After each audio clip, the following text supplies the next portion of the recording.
നിമിഷപ്രിയയുടെ മോചനത്തിനായി എന്ന പേരിൽ പണം പിരിച്ച മനുഷ്യാവകാശ പ്രവർത്തകൻ സാമുവൽ ജെറോമിന് എതിരെ കൊല്ലപ്പെട്ട തലാലിന്റെ സഹോദരൻ ഫത്ത അബ്ദുൽ മഹദി സാമുവൽ ജെറോം അഭിഭാഷകനല്ലേ എന്നും മധ്യസ്ഥതയുടെ പേരിൽ പണം പിരിക്കുകയാണ് എന്നും അദ്ദേഹം ഫേസ്ബുക്ക് പോസ്റ്റിൽ കുറിച്ചു. മധ്യസ്ഥതയ്ക്കായി ഒരിക്കലും സാമുവൽ ജെറോം തങ്ങളെ കണ്ടിട്ടില്ല എന്നും മഹദി വ്യക്തമാക്കി.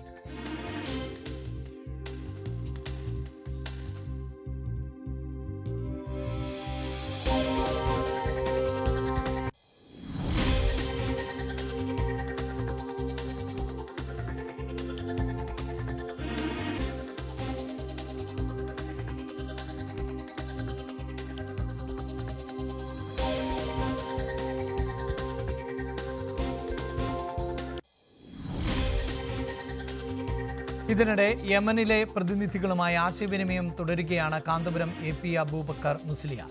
തലാലിന്റെ കുടുംബവുമായി ചർച്ച നടത്തുന്ന പ്രതിനിധികളുമായാണ് ആശയവിനിമയം നടത്തിയത്. കാന്തപുരത്തിന്റെ ഇടപെടൽ ഫലപ്രദമാണ് എന്നും മർക്കസിലെ കൂടിക്കാഴ്ചയ്ക്ക് ശേഷം ചാണ്ടി ഉമ്മൻ പ്രതികരിച്ചു. നിമിഷയുടെ മോചന ശ്രമം ആശാവഹമാണ് എന്നും തെറ്റിദ്ധാരണ ആരും ഉണ്ടാക്കരുത് എന്നും ചാണ്ടി ഉമ്മൻ പറഞ്ഞു.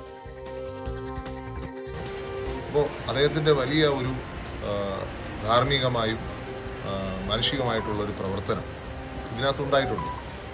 ഇനി യാതൊരു സംശയവുമില്ല. അങ്ങനെ ആ ധാർമ്മികമായ പിന്തുണയ്ക്ക് നന്ദി പറയുവാൻ എനിക്കൊരു ബാധ്യതയുണ്ട്. എല്ലാവരുമായി ചേർന്ന് കോർഡിനേറ്റ് ചെയ്യുവാൻ പ്രിയപ്പെട്ട ഉസ്താദിന് സാധിക്കും എന്നുള്ള കാര്യത്തിൽ യാതൊരു സംശയമില്ല. നമുക്ക് ഒരുമിച്ച് ആ മോചനത്തിനായി നമ്മുടെ ഏറ്റവും വലിയ ആവശ്യമുണ്ട്. നമ്മുടെ ഏറ്റവും വലിയ ആവശ്യം നിമിഷപ്രിയയുടെ മോചനം, നിമിഷപ്രിയയുടെ തിരിച്ചുവരവ്. അതിന് നമ്മൾ ഒരു സമൂഹമായി ഒന്നിച്ച് നിന്ന് പ്രവർത്തിക്കണം. ആ പ്രവർത്തനത്തിന് ചുക്കാൻ പിടിക്കുവാൻ അദ്ദേഹത്തിന് സാധിക്കും എന്നുള്ള കാര്യത്തിൽ യാതൊരു സംശയം. പബ്ലിക്കായിട്ടുള്ള കാര്യങ്ങൾ ചർച്ച ചെയ്യുമ്പോൾ എവിടെയൊക്കെയോ കമ്മ്യൂണിക്കേഷൻ ഗ്യാപ്പ് വരും, എവിടെയൊക്കെയോ തെറ്റിദ്ധാരണകൾ വരും. അങ്ങനെ തെറ്റിദ്ധാരണയ്ക്കും സ്കോപ്പില്ല, ഒരു കമ്മ്യൂണിക്കേഷൻ ഗ്യാപ്പിന് സ്കോപ്പില്ല. നമ്മുടെ ഏക ലക്ഷ്യം 1 പോയിന്റ് അജണ്ട, നിമിഷപ്രിയയുടെ മോചനം. ആ 1 പോയിന്റ് അജണ്ടയിൽ നിന്നുകൊണ്ടാണ് നമ്മളെല്ലാം പ്രവർത്തിക്കുന്നത്. വാർത്തയുടെ വിശദാംശങ്ങളുമായി MS അനീഷ് കുമാറും ഒപ്പം MG മിഥുനുമാണ് ചേരുന്നത്. അനീഷ്, ഇതിൽ ഈ ചാണ്ടി ഉമ്മന്റെ പ്രതികരണം നമുക്കറിയാം. ഉമ്മൻചാണ്ടി മുഖ്യമന്ത്രിയായിരുന്ന സമയത്ത് നിമിഷപ്രിയയുടെ മോചനവുമായി ബന്ധപ്പെട്ട് നിരവധി പ്രവർത്തനങ്ങളും ശ്രമങ്ങളും നടത്തിയിരുന്നു. അതൊന്നും അവിടേക്ക് എത്തിയിട്ടുണ്ടാകണം എന്നില്ല. പക്ഷേ ഉമ്മൻചാണ്ടിയുടെ അവസാന കാലയളവിൽ പോലും അദ്ദേഹം രോഗബാധിതനായി തുടരുന്ന സമയത്ത് പോലും നിമിഷപ്രിയയുടെ മോചനത്തിന് എന്ത് ചെയ്യാൻ പറ്റുമെന്നത് സംബന്ധിച്ച് ആലോചനകളും ചർച്ചകളും ഒക്കെ നടത്തിയിരുന്നത് നമുക്കറിയാം. ഇപ്പോഴിതാ ചാണ്ടി ഉമ്മൻ ഒരു പക്ഷേ അതിൻ്റെ തുടർച്ച എന്ന നിലയിൽ കൂടിയാകണമല്ലോ ഇത്തരം പ്രവർത്തനങ്ങളുടെ ഒക്കെ ഭാഗമാകുന്നത്. അതിൽ കാന്തപുരത്തിൻ്റെ ഇടപെടൽ വലിയ തോതിൽ ഗുണം ചെയ്തിട്ടുണ്ട് എന്ന് ആക്ഷൻ കൗൺസിലും പറയുന്ന സാഹചര്യം ഉണ്ടാകുന്നു. ഇപ്പോൾ എന്താണ് ചാണ്ടി ഉമ്മൻ്റെ വാക്കുകളിൽ നിന്ന് നമുക്ക് മനസ്സിലാക്കാൻ സാധിക്കുന്നത്? ഏത് തരത്തിലുള്ള കമ്മ്യൂണിക്കേഷനാണ് ഇപ്പോഴും തുടർന്നുകൊണ്ടിരിക്കുന്നത്?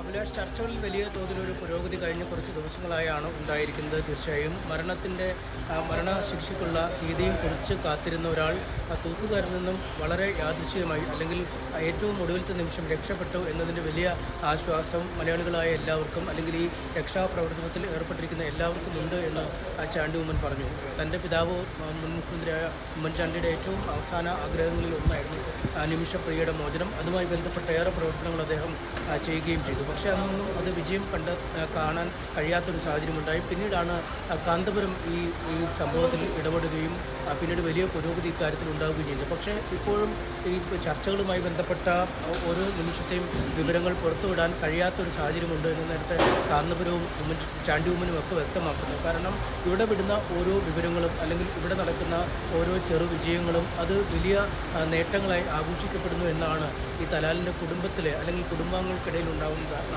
വലിയ സന്തോഷം ഇവിടെ ഇക്കാര്യങ്ങളിൽ രേഖപ്പെടുത്തുന്നു, വലിയ ആഘോഷങ്ങൾ നടത്തുന്നു എന്ന രീതിയിലൊക്കെ വിലയിരുത്തപ്പെടുന്നു. അതുകൊണ്ട് ഇവിടെ നടക്കുന്ന ഓരോ കാര്യങ്ങളും ആ കുടുംബത്തിൻ്റെ ചെവികളിൽ എത്തുന്ന സാഹചര്യത്തിൽ ഇനി പരസ്യമായി പുറത്തു പറഞ്ഞുകൊണ്ടുള്ള ഒരു നടപടിക്രമങ്ങൾ ഉണ്ടാവുന്നത് ഈ ദൗത്യത്തെ ദുഷ്കരമാക്കും എന്ന് തന്നെയുള്ള വിലയിരുത്തലാണ്. അത് എന്തായാലും ചാണ്ടി ഉമ്മൻ വന്ന ശേഷം കാന്തപുരവും ചാണ്ടി ഉമ്മനും ഈ യമനിൽ ഈ ചർച്ചകൾക്ക് നേതൃത്വം നൽകുന്ന പ്രതിനിധികളുമായി ആശയവിനിമയം നടത്തി. തലാലിൻ്റെ കുടുംബവുമായി ഏറ്റവും ഒടുവിൽ നടന്ന ചർച്ചയുടെ വിശദാംശങ്ങളും പ്രതിനിധി സംഘം കാന്തപുരത്തെയും ചാണ്ടിയുമ്മനെയും ഒക്കെ അറിയിച്ചിരിക്കുന്നു. ഇനി ഏത് രീതിയിലാവും കാര്യങ്ങൾ മുന്നോട്ട് പോകേണ്ടത് എന്നത് സംബന്ധിച്ച് ചില ചർച്ചകളും നടന്നതായാണ് വിവരം. പക്ഷേ എന്താണ് ഏറ്റവും ഒടുവിൽ ഉരുത്തിരിഞ്ഞ വിവരം എന്നതിനെക്കുറിച്ച് ഇപ്പോഴും പുറത്തു പറയാൻ ആയിട്ടില്ല എന്ന് തന്നെയാണ് അവർ പറയുന്നത്. അതുകൊണ്ട് കഴിഞ്ഞ ദിവസങ്ങളിലൊക്കെ ഉള്ള പോലെ വലിയ ഒച്ചയും ബഹളവും ഒക്കെ വെച്ചുള്ള ചർച്ചകൾക്കപ്പുറം ഇനി ഒരു അടച്ചിട്ട ചർച്ചകൾ എന്ന രീതിയിലേക്കും പുറത്തു ഒരുപാട് ചർച്ചയുടെ കോലാഹലങ്ങൾ നടക്കാതിരിക്കുകയും ചെയ്യുന്നതാണ് ഈ ദൗത്യത്തിന് ഗുണകരം എന്നൊരു വിലയിരുത്തൽ തന്നെയാണുള്ളത്. എന്തായാലും അത്തരത്തിൽ ഈ ദൗത്യം മുന്നോട്ട് പോവുകയാണ്. എന്തായാലും വലിയ ഒരു മാറ്റം ഈ കാന്തപുരം ഇടപെട്ട ശേഷം ഈ വിഷയത്തിൽ ഉണ്ടായിട്ടുണ്ട് എന്ന് ചാണ്ടിയുമ്മൻ സമ്മതിക്കുന്നു. അതുകൊണ്ട് തന്നെയാണ് അദ്ദേഹത്തെ നേരിട്ട് കണ്ട് നന്ദി അർപ്പിക്കാനാണ് എത്തിയതെന്നും അദ്ദേഹം പറയുകയും ചെയ്തിട്ടുണ്ട്. ഇപ്പോഴും ഈ നെഗോഷിയേഷൻസ് ചർച്ചകൾ പുരോഗമിച്ചുകൊണ്ടിരിക്കുന്ന ഒരു സാഹചര്യം തന്നെയാണ്. കുടുംബം നമുക്കറിയാം ഈ തലാലിന്റെ സഹോദരൻ ഇപ്പോഴും ഒരു അയവുള്ള സമീപനത്തിലേക്ക് എത്തിയിട്ടില്ല. അതാണ് അനീഷ് സൂചിപ്പിക്കുന്ന പോലെ തലാലിന്റെ കുടുംബം ആണ് ഇനി ഈ വിഷയത്തിൽ ഏറ്റവും നിർണായകമായി മാറാൻ പോകുന്നത്. അതിൽ തലാലിന്റെ സഹോദരന്റെ നിലപാട് വളരെ പ്രധാനപ്പെട്ടതാണ്. സഹോദരൻ ഇപ്പോഴും ഏതെങ്കിലും തരത്തിലുള്ള ഒരു ദിയാദനം സ്വീകരിച്ചുകൊണ്ട് മാപ്പ് നൽകാം എന്ന പ്രതികരണം വന്നിട്ടില്ല. അതിനിടെയാണ് ഇപ്പോൾ സഹോദരൻ മഹ്ദിയുടെ മറ്റൊരു പ്രതികരണം ഉണ്ടാകുന്നത്. അത് സാമുവൽ ജെറോം പണപ്പിരിവ് നടത്തുന്നതുമായി ബന്ധപ്പെട്ടാണ്. മിഥുൻ ഉണ്ട് വാർത്തയുടെ വിശദാംശങ്ങളുമായി. മിഥുൻ, നിമിഷപ്രിയയുടെ മോചനത്തിന് വേണ്ടി പലതരത്തിലുള്ള ശ്രമങ്ങൾ നടക്കുന്നുണ്ട്. അതിൽ തന്നെ ഈ വിഷയം സുപ്രീം കോടതിയുടെ പരിഗണനയിലിരിക്കുന്നു. 6 അംഗ സമിതിയെ നിയോഗിക്കണമെന്ന് ആക്ഷൻ കൗൺസിൽ ആവശ്യപ്പെട്ടിട്ടുണ്ട്. അതിലെന്ത് തീരുമാനമുണ്ടാകും എന്നത് നമുക്കറിയേണ്ടതാണ്. ഒരു സ്റ്റേറ്റ് എന്ന നിലയിൽ കേന്ദ്ര സർക്കാരിന് പലപ്പോഴും ഈ പബ്ലിക്കായ പ്രതികരണങ്ങൾ സാധ്യമാവില്ല. ഒരുപക്ഷെ അത്തരം ചർച്ചകളും നടക്കുന്നുണ്ടാകാം. പക്ഷെ അതിനിടയിൽ ഇപ്പോൾ ഈ തലാലിൻ്റെ സഹോദരന്റെ വെളിപ്പെടുത്തൽ ഗുരുതരമാണല്ലോ. കാരണം ആക്ഷൻ കൗൺസിൽ തന്നെ പറഞ്ഞതാണ് സാമുവൽ ജെറോം ആയിരുന്നു ഈ കുടുംബവുമായി ബന്ധപ്പെട്ടിരുന്നത്. പക്ഷേ പിന്നീടാണ് സാമുവൽ ജെറോം ഈ കുടുംബവുമായി ബന്ധപ്പെട്ടിട്ടില്ല എന്നും ഇവർ ഈ ആവശ്യപ്പെട്ട, അതായത് സാമുവൽ ജെറോം ഇടനില എന്നതിൻ്റെ ഭാഗമായി കുടുംബവുമായി ചർച്ച നടത്തുന്നതിൻ്റെ ഭാഗമായി തുക കൈപ്പറ്റിയിരുന്നുവെന്നും ഒക്കെയുള്ള വിവരം ആക്ഷൻ കൗൺസിൽ തന്നെ വ്യക്തമാക്കിയതാണ്. അതിന് സമാനമായ തരത്തിലുള്ള ഒരു പ്രതികരണമല്ലേ ഇപ്പോൾ തലാലിന്റെ സഹോദരന്റെ ഭാഗത്ത് നിന്നും ഉണ്ടാകുന്നത്? അഭിലാഷ്, തീർച്ചയായും വളരെ ഗുരുതരമായ ആരോപണങ്ങൾ തന്നെയാണ് ഇപ്പോൾ തലാലിന്റെ സഹോദരൻ ഇപ്പോൾ രംഗത്ത് വന്നിരിക്കുന്നത്, ഉയർത്തിക്കൊണ്ട് വരികയും ചെയ്തിരിക്കുന്നത്. അതിൽ പ്രധാനമായും ഉന്നയിക്കുന്ന ചില കാര്യങ്ങളുണ്ട്. അതായത് ഒരു തരത്തിലും മധ്യസ്ഥ ചർച്ചയ്ക്ക് ഈ സാമുവൽ ജെറോം ഇടനിലക്കാരനായിട്ടില്ല എന്നുള്ളതാണ് ഏറ്റവും പ്രധാനപ്പെട്ട കാര്യം. ഒരു തരത്തിലും അദ്ദേഹവുമായി കൂടിക്കാഴ്ച നടത്തിയിട്ടില്ല. പക്ഷേ ഒരു തവണ കണ്ടിട്ടുണ്ട്. അതായത് ഈ നിമിഷപ്രിയയ്ക്ക് വധശിക്ഷ വിധിച്ചുകൊണ്ടുള്ള സനായിലെ കോടതിയുടെ വിധി വന്ന ആ ദിവസം അന്ന് തന്നെ കണ്ടിരുന്നു, സാമുവൽ ജെറോമുമായി കണ്ടിരുന്നു. അന്ന് അഭിനന്ദനങ്ങൾ എന്ന് പറഞ്ഞു പോയതായിരുന്നു. പിന്നീട് ഇന്ത്യയിലെ ചില മാധ്യമങ്ങൾക്ക് അദ്ദേഹം നൽകിയ ചില റിപ്പോർട്ടുകൾ കാണാനിടയായിട്ടുണ്ടായിരുന്നു. അതിൽ പരസ്പര വിരുദ്ധമായിട്ടുള്ള, അല്ലെങ്കിൽ തന്നോട് പറഞ്ഞതിന് മറ്റൊരു കാര്യമായിരുന്നു അവിടെ അദ്ദേഹം പറഞ്ഞത്. മധ്യസ്ഥ ചർച്ചകൾ നടക്കുന്നുണ്ട് എന്ന തരത്തിലുള്ള ചില വാദങ്ങളായിരുന്നു ഇയാൾ ഉയർത്തുകയും ചെയ്തെന്നുള്ള കാര്യം ഈ ഒരു ഫേസ്ബുക്ക് പോസ്റ്റിൽ കുറിക്കുന്നുണ്ട്.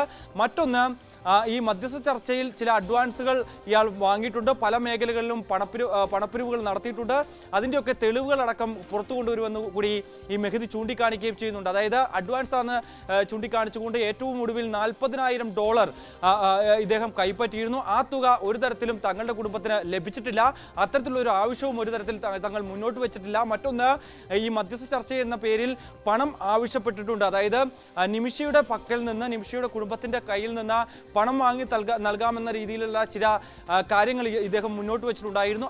അതിന് തനിക്ക് കമ്മീഷൻ എന്ന രീതിയിൽ പണം നൽകണം എന്ന രീതിയിലുള്ള ചില ആരോപണങ്ങൾ കൂടി ഈ ഒരു മെഹദി ചൂണ്ടിക്കാണിക്കുകയും ചെയ്യുന്നു. അങ്ങനെ പണപ്പിരിവ് നടത്തുന്ന തരത്തിലേക്ക് ആയിരുന്നു ഈ ഒരു കച്ചവടമാക്കി ഈ ഒരു കൊലപാതകത്തെ മാറ്റാനുള്ള ശ്രമം സാമുവൽ ജെറോമിന്റെ ഭാഗത്തുനിന്നുണ്ടായി എന്നുള്ള വളരെ ഗുരുതരമായിട്ടുള്ള ആരോപണമാണ് മെഹദി ഉന്നയിക്കുകയും ചെയ്തത്. മറ്റൊന്ന്, ഇയാൾ യമനിലെ അഡ്വക്കേറ്റ് ആണ് എന്ന് പറയുന്നു. അത്തരത്തിൽ ഉള്ള ഒരു അഭിഭാഷകൻ അല്ല ഈ സാമുവൽ ജെറോം എന്നുള്ള വളരെ ഗുരുതരമായിട്ടുള്ള ആരോപണങ്ങൾ കൂടി ഇദ്ദേഹം മുന്നോട്ട് വയ്ക്കുകയും ചെയ്യുന്നുണ്ട്. എന്തായാലും തെളിവുകൾ സഹിതം ആയി ഉടൻ തന്നെ രംഗത്ത് വരും. ഒപ്പം തന്നെ നിയമ നടപടികളിലേക്ക് കടക്കുമെന്നുള്ള ചില രീതിയിലുള്ള റിപ്പോർട്ടുകൾ കൂടി ഈ ഒരു ഘട്ടത്തിൽ പുറത്തു വരുന്നുണ്ട്. മറ്റൊന്ന്, നേരത്തെ ഈ യമനിലേക്ക് ഒരു 6 അംഗ സമിതിയെ നിയോഗിക്കണമെന്നുള്ള ആവശ്യം നേരത്തെ ആക്ഷൻ കൗൺസിൽ മുന്നോട്ട് വയ്ക്കുകയും ചെയ്തിരുന്നു. അതിന് കേന്ദ്രത്തിന്റെ ഭാഗത്ത് നിന്ന് ഒരു അനുകൂല നിലപാടുണ്ടാകാനുള്ള സാധ്യത വളരെ കുറവാണ് എന്നുള്ള റിപ്പോർട്ടുകളാണ് ഈ ഒരു ഘട്ടത്തിൽ പുറത്തു വരുന്നത്. ഈ ഒരു സാഹചര്യത്തിൽ ഒരു 6 അംഗ സമിതിയെ മുന്നോട്ട് ഒരു നയതന്ത്ര സമിതിയെ മുന്നോട്ട് ഈ ഒരു സംഘത്തെ യമനിലേക്ക് അയക്കാനുള്ള സാഹചര്യം അത് ഈ കേസിന് വളരെ തിരിച്ചടിയാകുമെന്നുള്ളൊരു ആശങ്ക കേന്ദ്ര സർക്കാർ മുന്നോട്ട് വെക്കുന്നുണ്ട്. എന്തായാലും അടുത്ത മാസം 14-നാണ് വീണ്ടും ഈ കേസ് സുപ്രീം കോടതിയുടെ പരിഗണനയിലേക്ക് വരുന്നത്. അപ്പോഴെന്ത് നിലപാടായിരിക്കും കേന്ദ്രം ഇക്കാര്യത്തിൽ അറിയിക്കാൻ പോകുന്നത് എന്നുള്ളത് തന്നെയാണ്. എന്തായാലും ഈ 4 പേര്, ഈ 6 അംഗ സമിതിയിൽ 4 പേര്, കാന്തപുരത്തിന് 2 പ്രതിനിധികൾ, ഒപ്പം തന്നെ ആക്ഷൻ കൗൺസിലിന് 2 പ്രതിനിധികൾ എന്നിവയാണ് ഇവർ മുന്നോട്ട് വെച്ചിരുന്നത്. അവരുടെ പേര് വിവരങ്ങളൊക്കെ കേന്ദ്രത്തിന് കൈമാറണമെന്ന് നേരത്തെ സുപ്രീം കോടതി നിർദ്ദേശിക്കുകയും ചെയ്തിരുന്നു. ആ ഒരു ഘട്ടത്തിലാണ് ഈ ഒരു നിലപാടിലേക്ക് ഇപ്പോൾ കേന്ദ്ര സർക്കാർ എത്തുന്നത് എന്നുള്ളതാണ്. എന്തായാലും ആക്ഷൻ കൗൺസിലിന്റെ ഭാഗമായിട്ടുള്ളവർ നേരത്തെ സൂചിപ്പിച്ചത് ഈ സാമുവൽ ജെറോം ആയിരുന്നു യമനിലെ തലാലിന്റെ കുടുംബവുമായി ബന്ധപ്പെടാൻ അവർക്ക് പറ്റുന്ന ഏക മാർഗം എന്നുള്ളതായിരുന്നു. അയാൾ നിരന്തരമായി കുടുംബത്തെ ബന്ധപ്പെടുന്നു എന്ന തരത്തിലായിരുന്നു ആക്ഷൻ കൗൺസിലിനെ ബോധിപ്പിച്ചിരുന്നത്. പക്ഷേ പിന്നീട് ഈ പ്രാഥമിക ചർച്ചയ്ക്ക് തന്നെ പണം നൽകണമായിരുന്നു ആ കുടുംബത്തിന്. അതിൻ്റെ പേരിൽ ആണ് പണം സാമുവൽ ജെറോം വാങ്ങിച്ചത്. പക്ഷേ ആ പണമൊന്നും ഉപയോഗിച്ചതായി അറിയുന്നില്ല എന്നുള്ളതായിരുന്നു ആക്ഷൻ കൗൺസിലിൻ്റെ അംഗങ്ങൾ പറഞ്ഞത്. ആക്ഷൻ കൗൺസിൽ ഇത് ചോദ്യം ചെയ്തപ്പോൾ ആ ഗ്രൂപ്പിൽ നിന്ന് അദ്ദേഹം എക്സിറ്റ് ചെയ്തു പോവുകയും ചെയ്തു എന്നാണ് ഇപ്പോൾ തലാലിൻ്റെ കുടുംബവും പറയുന്നത്. ഈ സാമുവൽ ജെറോം ഏതെങ്കിലും തരത്തിൽ ആശയവിനിമയം നടത്തിയിട്ടുണ്ടായിരുന്നില്ല, അങ്ങനെ ഒരു പണം സാമുവൽ ജെറോം കുടുംബത്തിന് നൽകിയിട്ടില്ല എന്നുള്ളതാണ്. അതായത് ആക്ഷൻ കൗൺസിലിലെ മറ്റംഗങ്ങൾ പറയുന്നതിനെ ശരിവെക്കുന്ന തരത്തിൽ ആണ് ഇപ്പോൾ ഈ തലാലിൻ്റെ പ്രതികരണം. പക്ഷേ അതും എങ്ങനെയാണ് ഈ തലാലുമായുള്ള കമ്മ്യൂണിക്കേഷൻ നടക്കുന്നത്, ആര് മുഖേനയാണ് ഇക്കാര്യങ്ങൾ അറിഞ്ഞത് എന്നതിലൊക്കെ ഇപ്പോഴും വലിയ സംശയങ്ങൾ ഉണ്ട്. കാരണം ഇതൊരു ജനാധിപത്യ രാജ്യമൊന്നുമല്ല. അവിടെ ഈ തലാലിൻ്റെ കുടുംബവുമായി ബന്ധപ്പെടുക എന്നത് തന്നെ അതീവ സങ്കീർണമാകുന്ന ഒരു സാഹചര്യം കൂടിയാണ് ഉള്ളത്. പക്ഷേ ഇപ്പോഴും നമുക്ക് ശുഭപ്രതീക്ഷയോടുകൂടി തന്നെ കാത്തിരിക്കാം.